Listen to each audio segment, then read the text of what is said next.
আল্লাহ তাআলা তার বান্দার প্রতি রোজাকে কেন ফরজ করছে এবং এই রোজা মানুষের জন্য কতটা উপকারিতা এবং সায়েন্টিস্ট বৈজ্ঞানিকদের মতে এই রোজাটা কতটা জরুরি।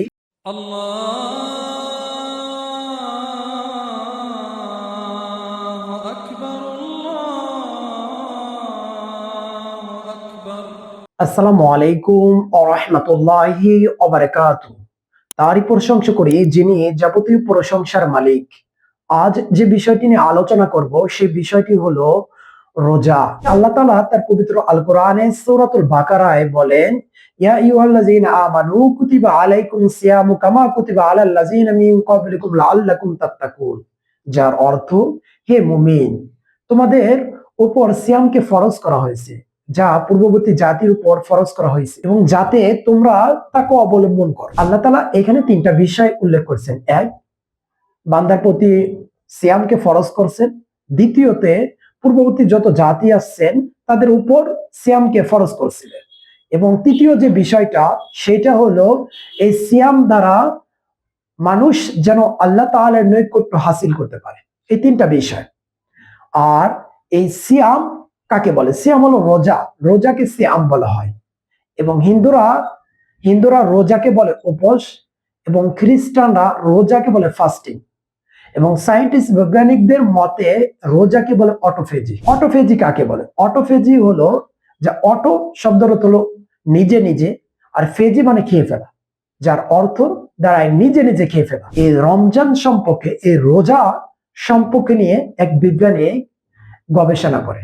নাম ঐশনারি অসমী, জাপানের এক সায়েন্টিস্ট বিজ্ঞানী। এই রমজান নিয়ে যখন গবেষণা করে তখন তিনি একটা নতুন কিছু আবিষ্কার করেন, নাম হলো অটোফেজি। এই অটোফেজি যখন আবিষ্কার করেন তখন 2016 সালে নোবেল পুরস্কার পান। এই অটোফেজিটা কি?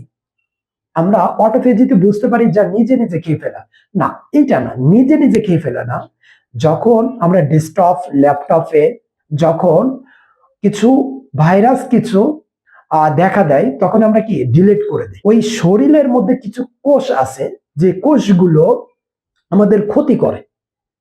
তখন এই ক্ষতি করলে এই ক্ষতিকারক যে কোষ, যে রক্তকণিকা, এই রোজার মাধ্যমে এটা ধ্বংস হয়ে যায়।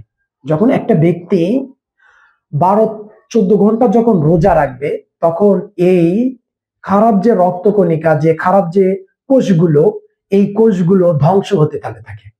তখন ওই কোষগুলো আবার আবার নিজেকে নিজে আবার নতুন রূপে, ভালো রূপে ফেরত আসে। আমাদের হলো সেলফ, যে সেলফ গুলো আমাদের ক্ষতিকর, যেমন ফ্যাট সেল। এই ফ্যাট সেলফের দ্বারা মানুষের রক্তচাপ, ডায়াবেটিক্স, তারপরে হৃদকম্পন এইগুলো বাড়তে থাকে। এইগুলো বাড়তে থাকলে মানুষ অসুস্থর দিকে চলে যায়। আর এই অসুস্থ কাটানোর জন্য কি করতে হবে? রোজা রাখতে হবে। এটাকে বিজ্ঞানিক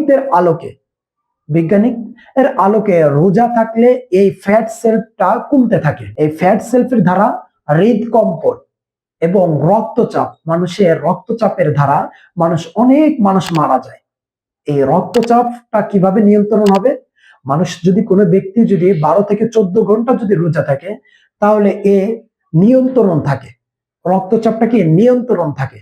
বেশি হয় না, কম হয় না। আমাদের সমাজে কিন্তু 75% বা 80% মানুষেরই ডায়াবেটিক্স এর আমরা বিভিন্ন কিছু উপকরণ বা বিভিন্ন কিছু ওষুধ খেয়ে থাকি, কিন্তু মেন যে বিষয়টা সেটা হলো কি, মানুষের দেহের জন্য মেন ডায়াবেটিক্স নিয়ন্ত্রণ করার জন্য হলো আমাদের রোজা রাখা।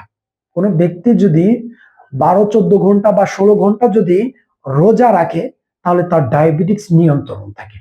ডায়াবেটিক্স নিয়ন্ত্রণ থাকলে সে ব্যক্তি সুস্থ থাকে। আমাদের এই বিষয়গুলো, রোজাটা মানুষের জন্য আল্লাহ তাআলা ফরজ করছেন মানুষের কল্যাণের জন্য। আর আমরা সেই রোজাকে ছেড়ে দেই, রোজাকে আমরা প্রাধান্য দেই না। আল্লাহ তাআলা আমাদের 30টা রোজা থাকার তৌফিক দান করুক, আমিন। আখিরি দাওয়ানা আলহামদুলিল্লাহি রাব্বিল আলামিন।